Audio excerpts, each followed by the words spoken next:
Hello everyone, welcome to another webinar promoted by SoftExpert. Today's event introduces Food Defense Awareness, Protecting the Food Supply. The webinar will be conducted by Cathy M. Crawford, the president of HCG, who has over 20 years of experience in consulting, food manufacturing, and food chemistry/microbiology laboratories. Cathy is a specialist in food defense programs and is also a registered trainer and former auditor for Safe Quality Foods, SQF. I wish you all a great webinar.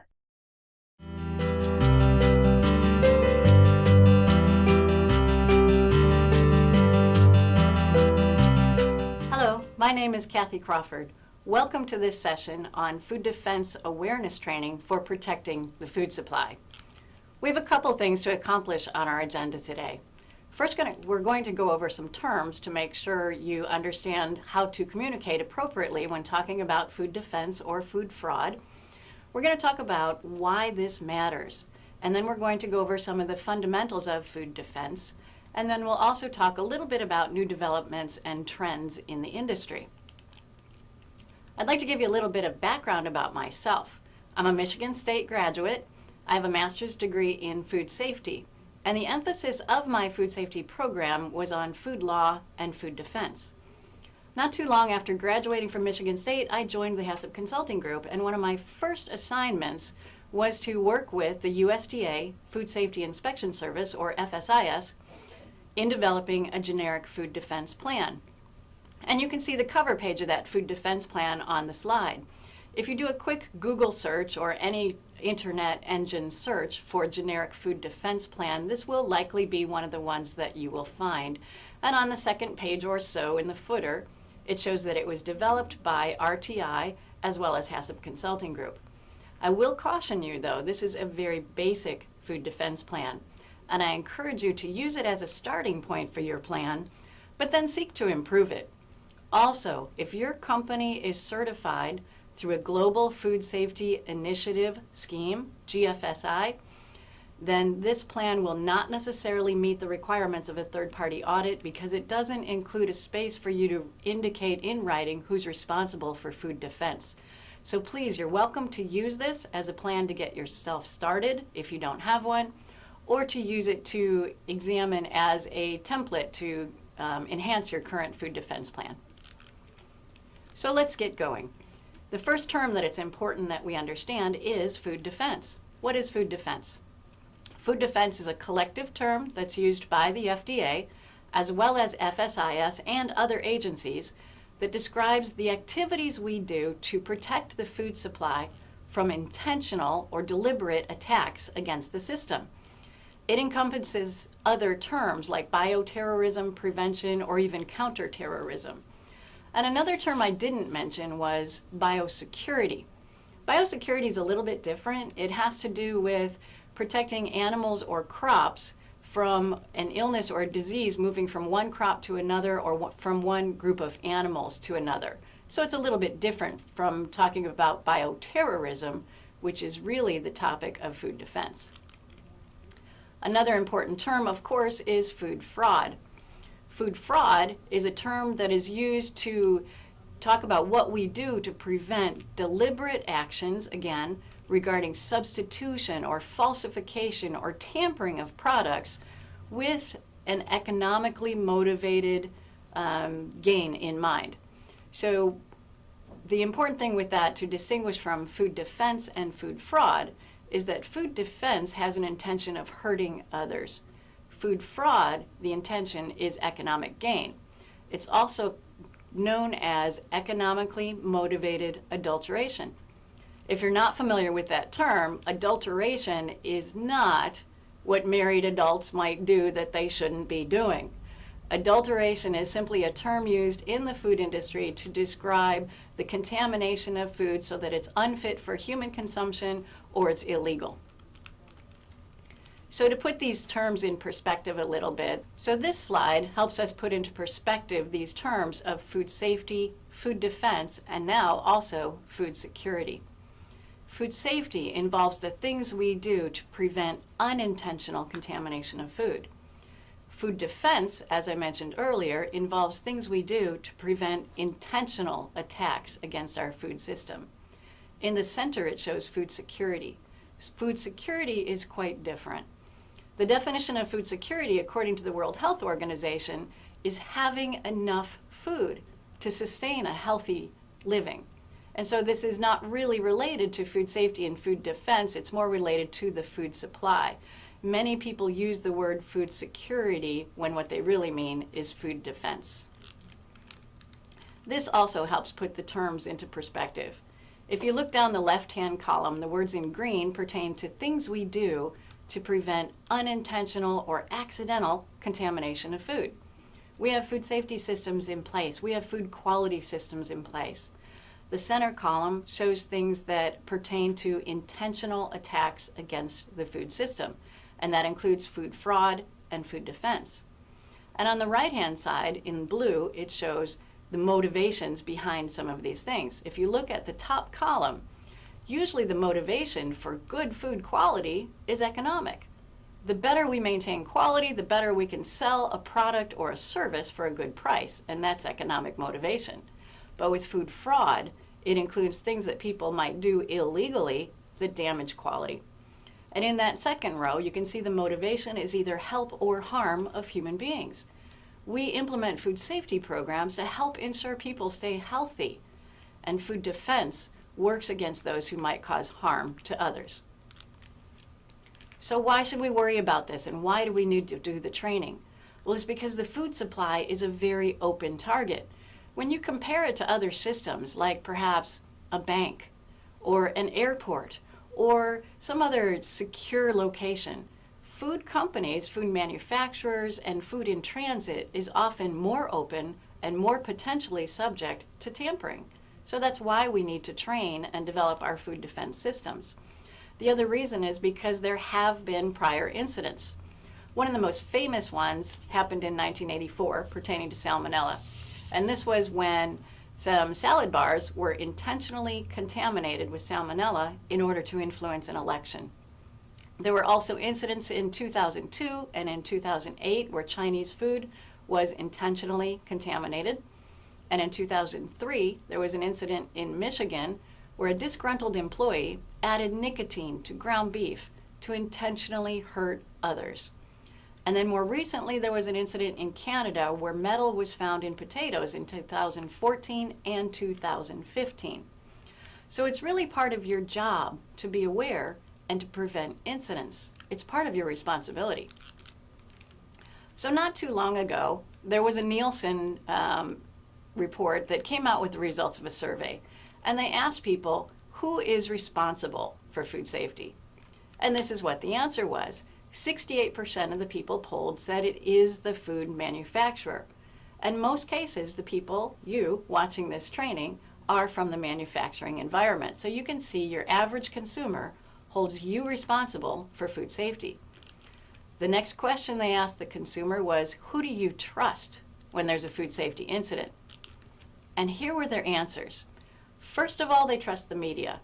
And in second place, they trust the government. In third place, they trust the manufacturer.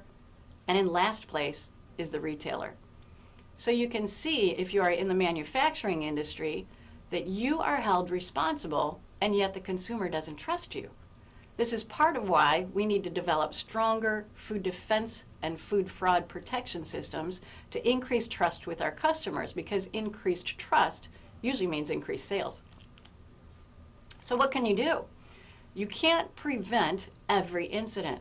Who knew years ago that somebody was going to use an airplane as an attack mechanism? You can't predict everything that might happen, but you do have to demonstrate what we call due diligence. And due diligence just means obtaining the training and the information you need to understand food defense and to implement reasonable systems to protect the food supply. So the whole thing is really driven by a combination of fear and trust, and we need to achieve that balance between fear and trust. Fear is something that comes on so rapidly. It's very slow to extinguish, and it's really readily reestablished. But trust, on the other hand, is very different, right? It takes a long time to develop trust. It's readily extinguished. One thing can erase someone's trust in you. And after that happens, it's very difficult to reestablish it.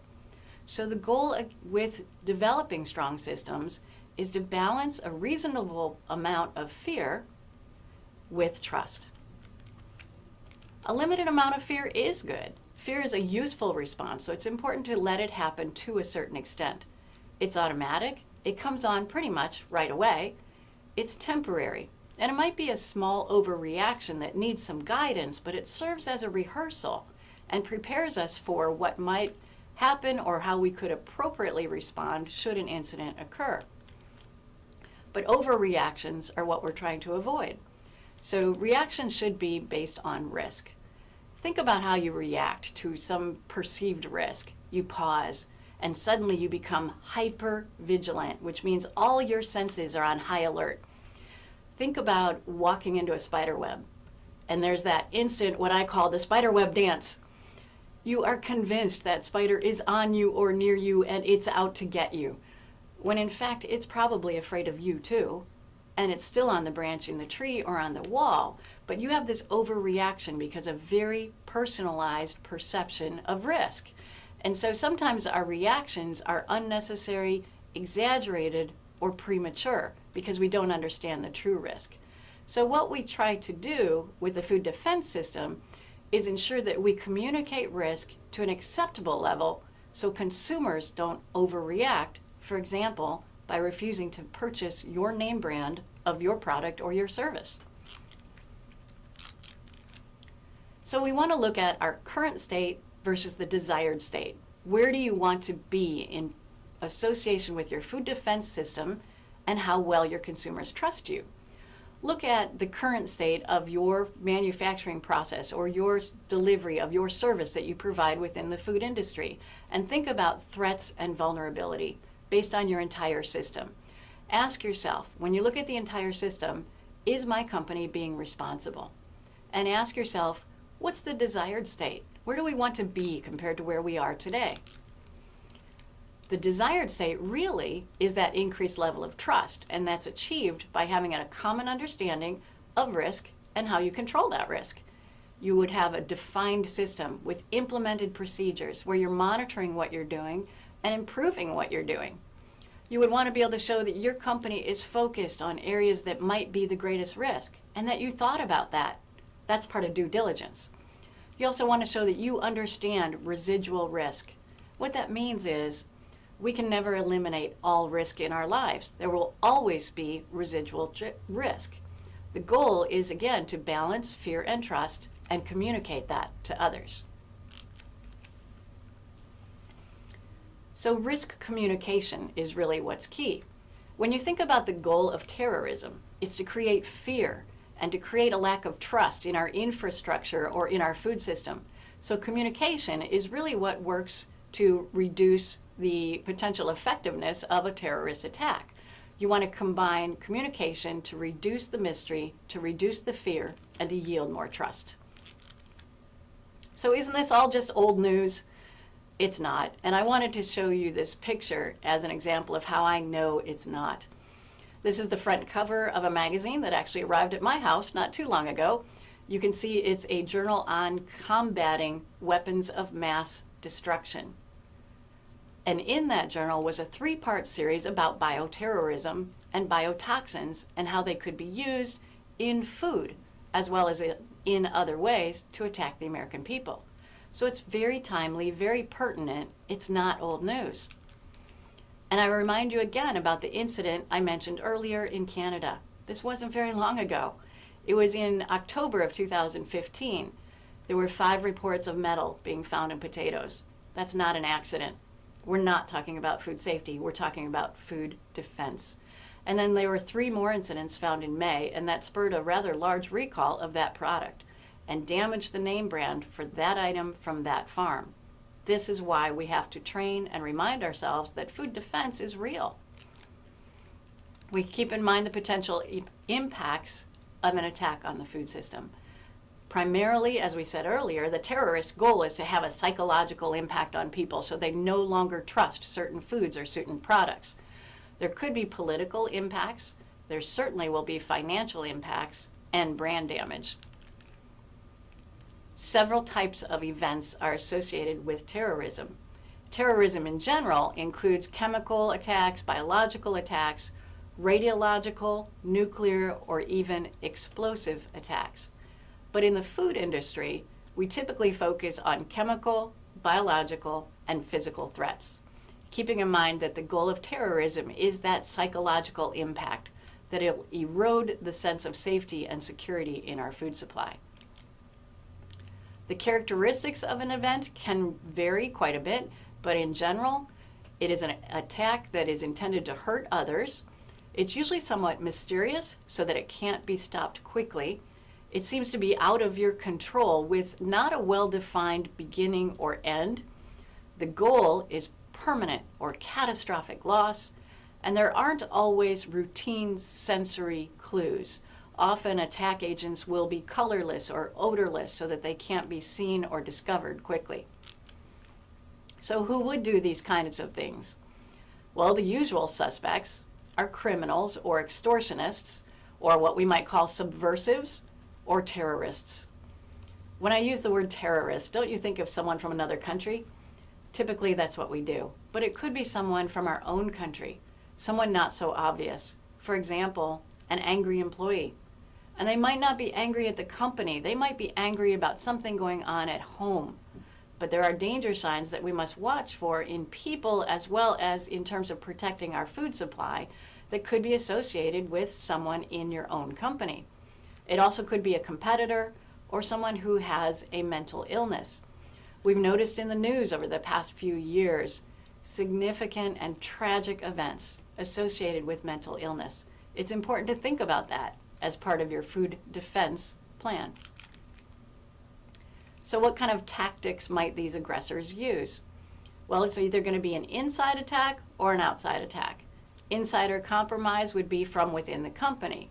An exterior attack is going to be associated with a forced entry or a covert entry into your building. So when you review your food defense plan, and I highly encourage you to do this after this training, you should look to make sure it addresses all those types of tactics as part of your plan. For a moment, let's look at the costs of food incidents to help emphasize how important these food defense plans are. They impact industry, consumers, and entire communities. Obviously, in industry are the potential expenses of a recall. Recalls are very expensive. It also includes the loss of your reputation, increase in insurance costs, sometimes increase in inspection costs in the facility, and can lead to a complete loss of business. And that can lead, of course, to job loss. Then there's the cost to consumers.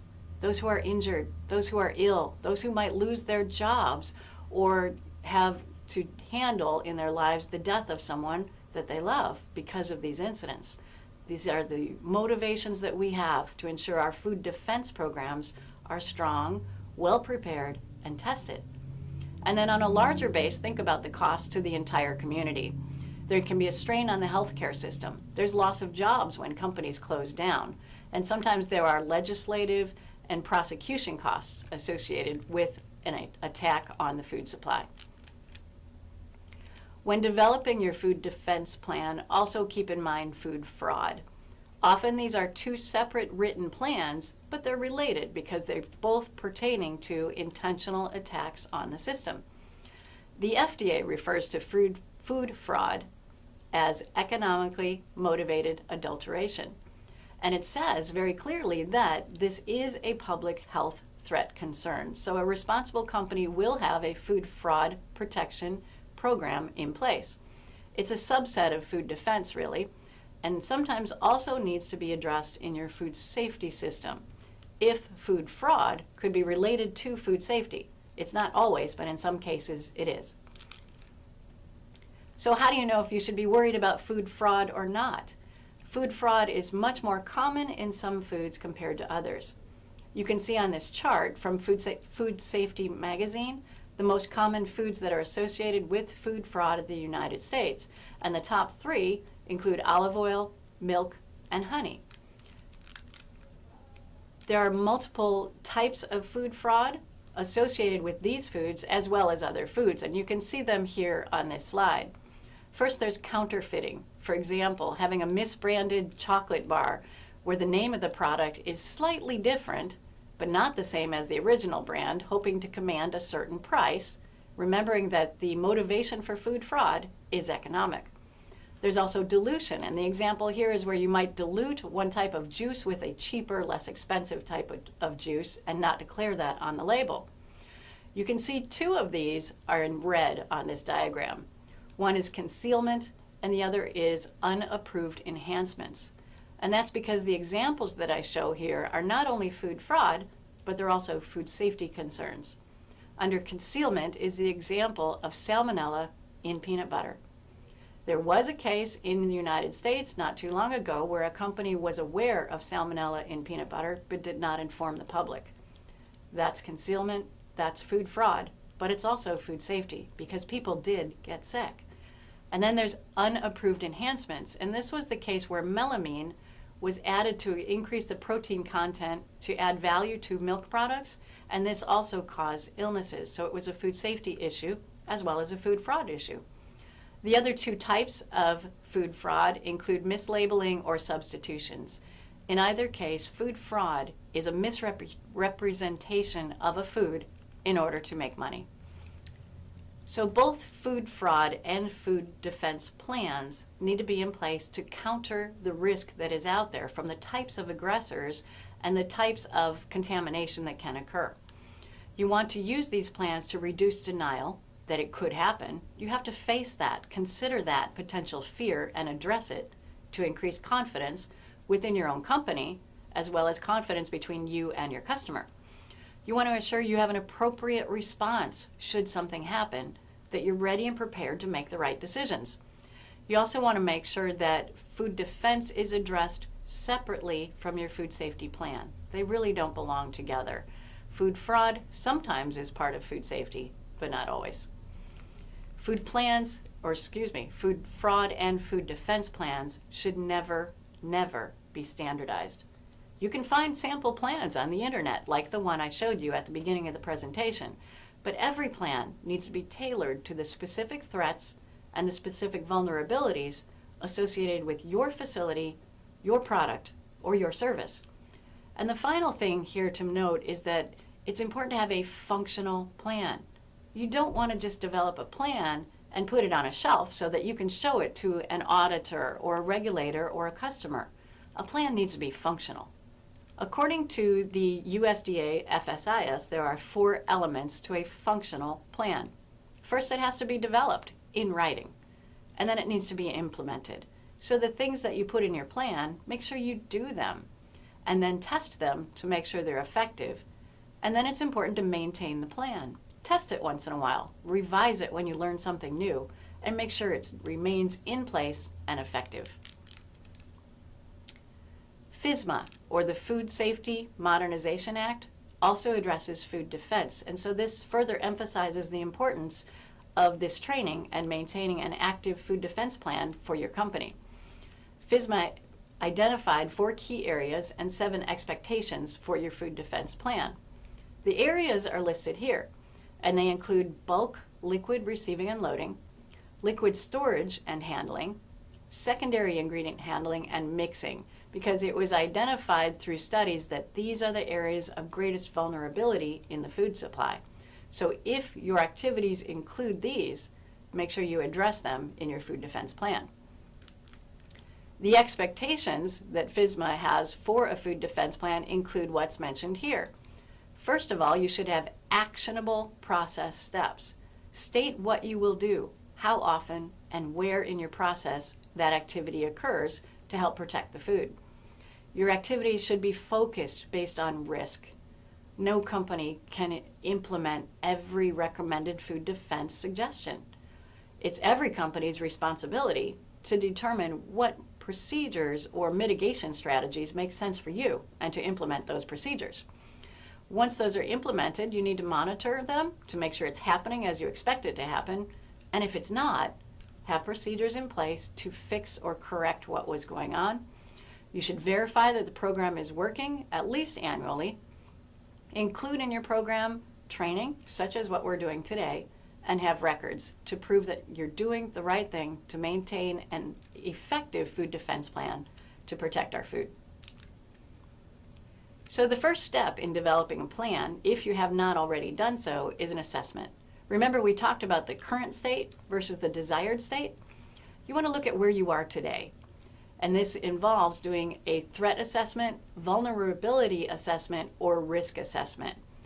Many terms are used associated with the word assessment. You've probably often heard the word hazard assessment. This is related to a HACCP plan, hazard analysis and critical control point. Typically, this is not part of your food defense program.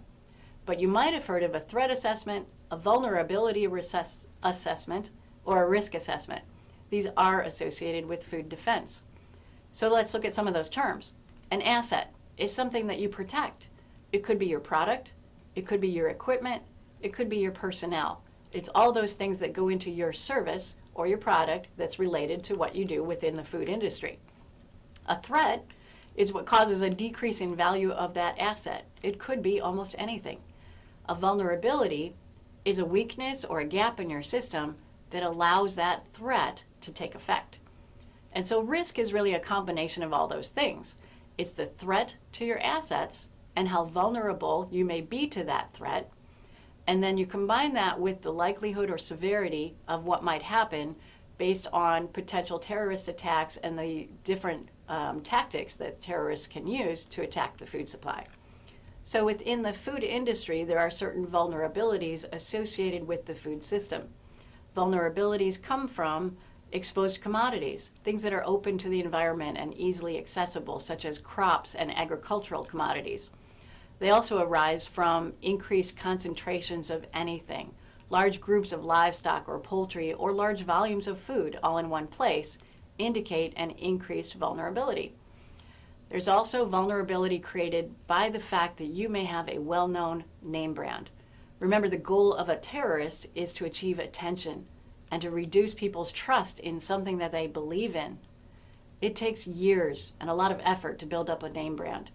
It takes only moments to threaten that name brand through an attack on the food system. And so this further emphasizes why food defense plans and food defense systems are so important to address these vulnerabilities. And another vulnerability is whether or not your product or your service is associated with a key event or a key population. For example, think about a major political event or even a major sporting event like a Super Bowl. There's an increased vulnerability there because of the emotional attachment associated with that event, keeping in mind the goal of the terrorist is a psychological impact on the people. There are also strategic vulnerabilities that terrorists or aggressors take advantage of. One is the ease of access to toxins or pathogens. In order to contaminate food, people need access to those things if that is what they wish to do. Their goal is to contaminate with huge consequence and minimal effort. So you want to watch for situations that would lead to having contaminants present without having a lot of effort to obtain them and use them. The terrorist or aggressor is also looking for a situation where there's a low risk of being caught and a low risk of detection. In other words, a contaminant that might not be noticed, smelled, or seen. They're also looking for a goal where there's going to be substantial economic impact and psychological impact. There are various assessment tools that you can use to complete a vulnerability, risk, or threat assessment. The FSIS and the FDA have checklists on their websites, and the FDA has a tool called the Food Defense Builder, which is also available for free on their website. I recommend you take a look at them. They're very helpful. But keep in mind that not all activities recommended need to be implemented. What you choose to do within your company should be based on risk and based on due diligence. One of the software systems that's available is called Carver Plus Shock. It's free. It's also easily found on the internet. I recommend you take a look at it. It's a rather complex system that involves asking quite a few questions throughout every step of your process. So it's kind of cumbersome. Companies who have a lot of resources use this. I have a lot of respect for those who do use it. But what I find is the average company doesn't have time for something this complex. Don't just ignore it because it's complicated. I recommend you take a look at the software, look at some of the questions they ask, and maybe don't use the questions for every step in your process, but think of them as part of your process and just consider adding some of those questions to your thought process used when you do your vulnerability system and build your food defense plan. You can use your own prioritized checklist and your own documentation to develop and show how you put together your strategy for food defense. This tool is one that I find very helpful when looking at ingredients and the potential for food fraud. You'll notice it's called an Ingredient Vulnerability Assessment, or VACCP. That stands for Vulnerability Assessment Critical Control Point. You may wish to use that phrase to emphasize where certain steps in your process or certain ingredients are critical pertaining to food fraud. I don't recommend using the word critical. I recommend using the word critical control point only within the context of a HACCP plan, not a food fraud or a food defense plan. But for other reasons, I find this format to be very useful, so let's take a look at it. There's a first column where you indicate what is the ingredient. The next column you indicate the supplier for that ingredient. And then you do an assessment of the potential for food fraud related to that ingredient. One of the most useful aspects of this form is the website there that you can go to, and you can just see if your food or your ingredient or that supplier shows up on a historical collection of food fraud incidents.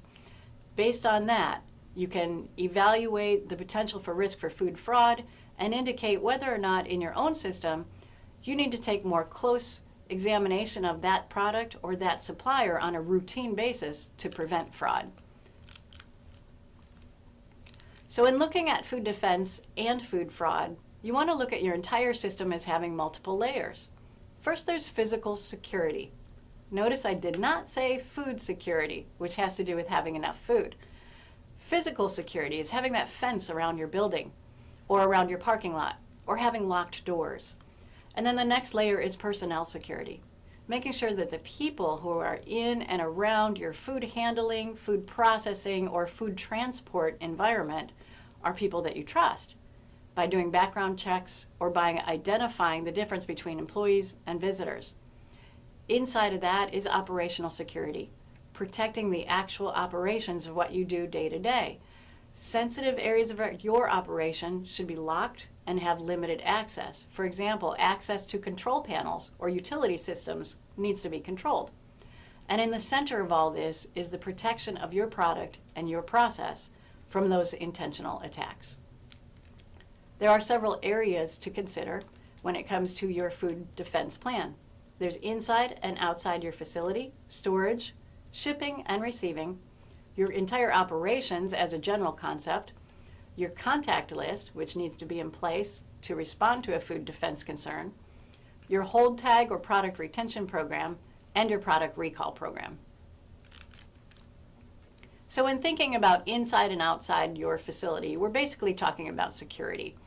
The vulnerabilities include people who may be on the premises and shouldn't be there, for example, unescorted visitors, or people who have unauthorized access in areas where they shouldn't be, or access to utility systems like water and airflow systems. Those are vulnerabilities that need to be looked at in your food defense plan.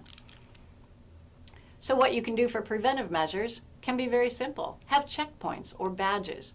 For a very small company, a food defense plan in terms of recognizing visitors versus employees can be the fact that everyone knows one another.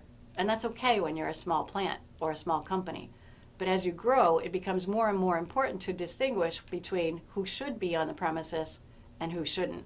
And most companies do use badges of some sort to identify visitors. You want to make sure your water and air systems are secure and locked if possible. You want to screen employees before hiring them. And you want to make sure that locked means locked. How many times have you walked into a building, whether it's a food company or any other company, and it says, "This door to remain closed at all times," and you walk up to it and it's open? We really have to watch for those things, recognizing the importance of food defense. Storage areas are of a particular concern, and this includes storage of finished product raw material, and even packaging and chemicals. So we want to be on the lookout for toxic agents that could be present. They could be added to spices. They could be added to tubs or bins that are going to be used later for processing.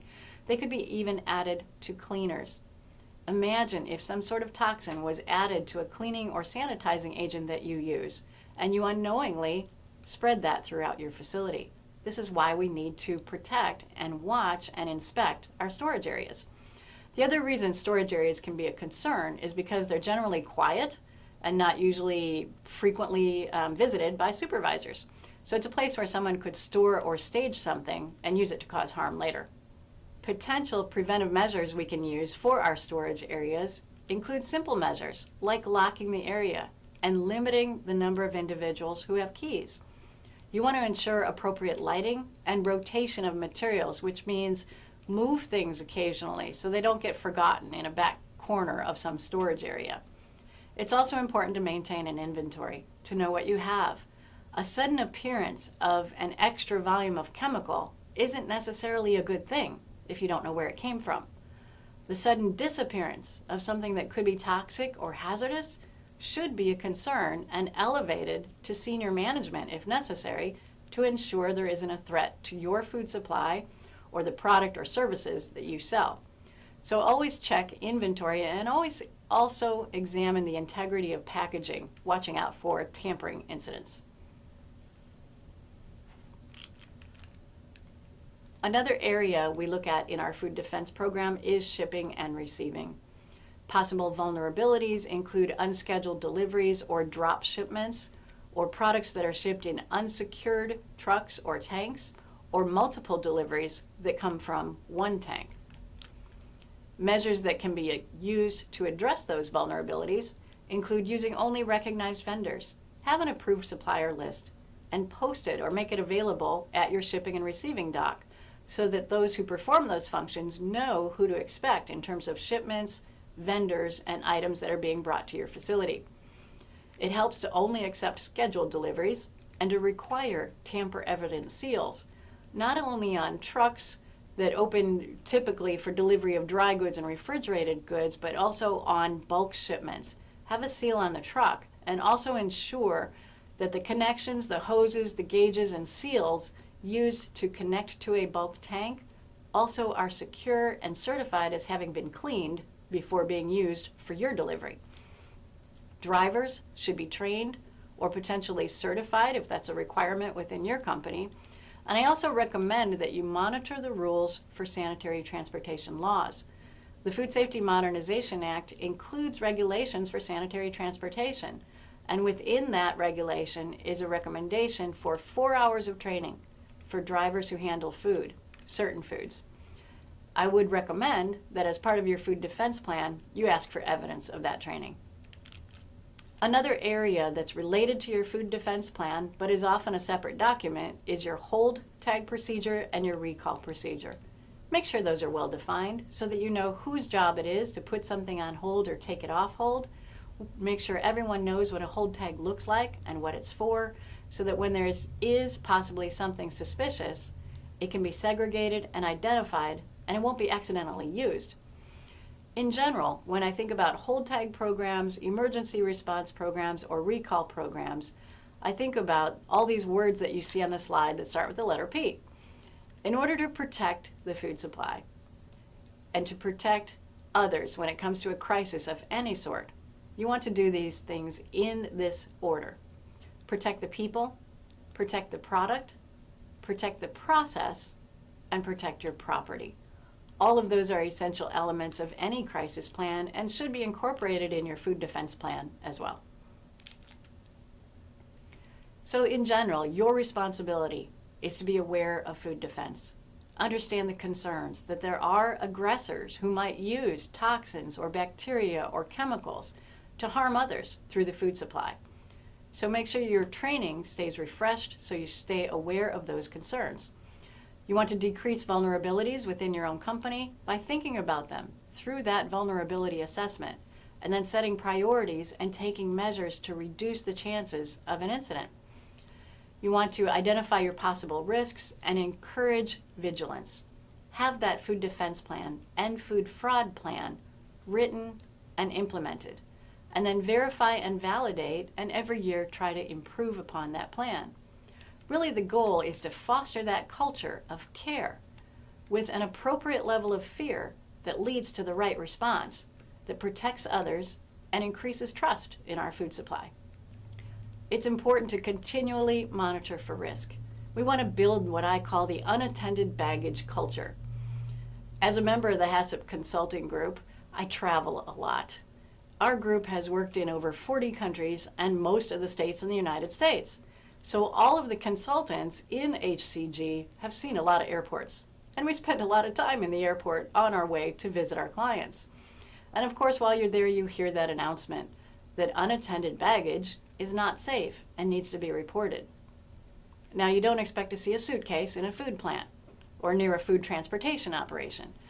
But this culture that I call the unattended baggage culture means knowing when to report something that's suspicious and doing so, understanding that you are part of a very important industry and it's important to protect the food. So if anything is unusual, it should be reported to others so that it can be investigated in case there truly is something wrong. So we want to combat apathy, which means people not caring. And the way you combat apathy is by team building, convincing each other to care, because as a team, this is how we accomplish the goal. Think creatively on how you might want to do that.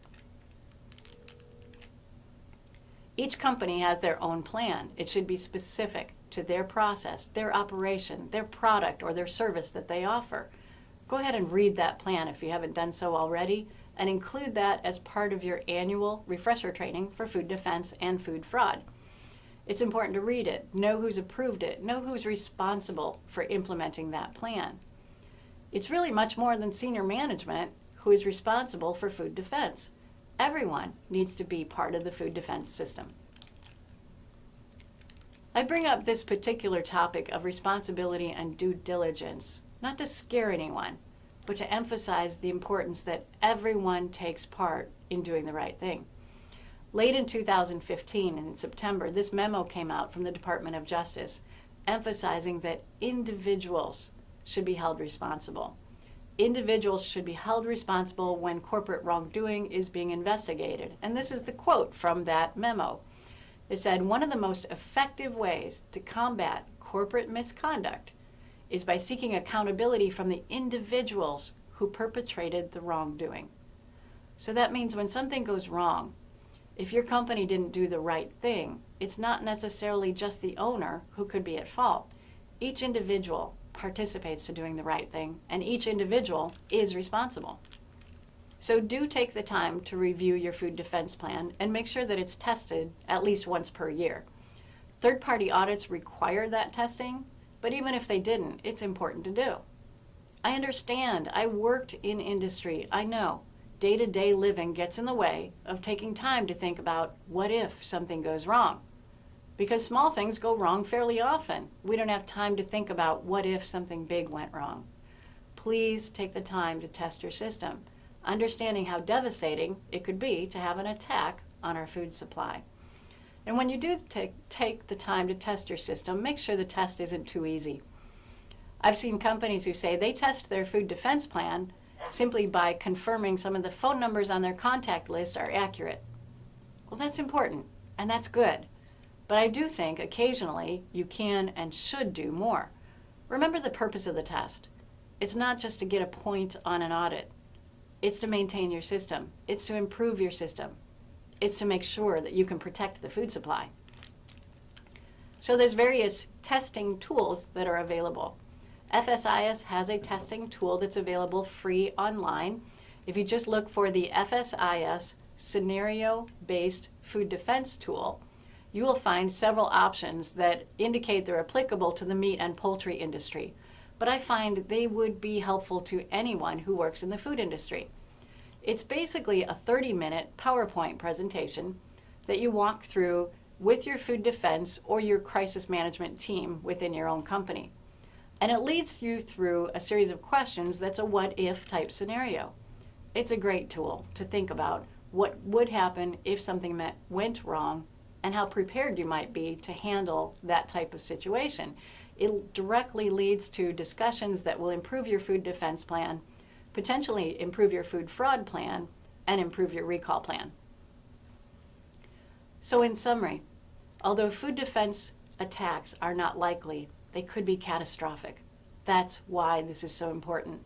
Food defense cannot be ignored, and it must remain an active program within your company to ensure the hard work that we put in to providing safe, quality foods for people doesn't go to waste, or it doesn't become destroyed because of a loss of trust because of an incident of attack on our food system. So what really matters? I ask you to remember the importance of what you do and why you do it. Just for a moment, think about the perfect cup of coffee, or the best pizza you've ever had, or the best prime rib you've ever had, or the best glass of wine. Think about how that makes you feel. Think about food and drink contribute to the success of an event and the way it makes people feel healthy and happy, and it can be one of the most wonderful things in our lives. We have the ability in the food industry to contribute to that, to make people feel happy and healthy and pleased with what they're having, or we can kill them because of our negligence. And I know that sounds rather severe, but it's true. So every day, as you participate in whatever your job is related to the food industry, keep in mind how important that is. That it is our responsibility to keep people safe, to prevent food fraud, and to protect food from attacks against the system related to food defense. I'd like to thank you for your participation today.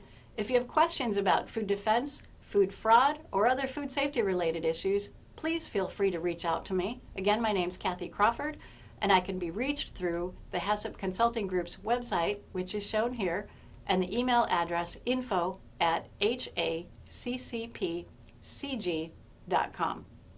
Thanks again. On behalf of SoftExpert, thank you for the presence of everyone who participated in this event. If you have any questions, please contact the presenter via email. To see other webinars, ebooks, and white papers on this subject, please visit our website at www.softexpert.com. Find out more about SoftExpert solutions for enterprise business processes improvement, automation, corporate governance, excellence, and compliance management.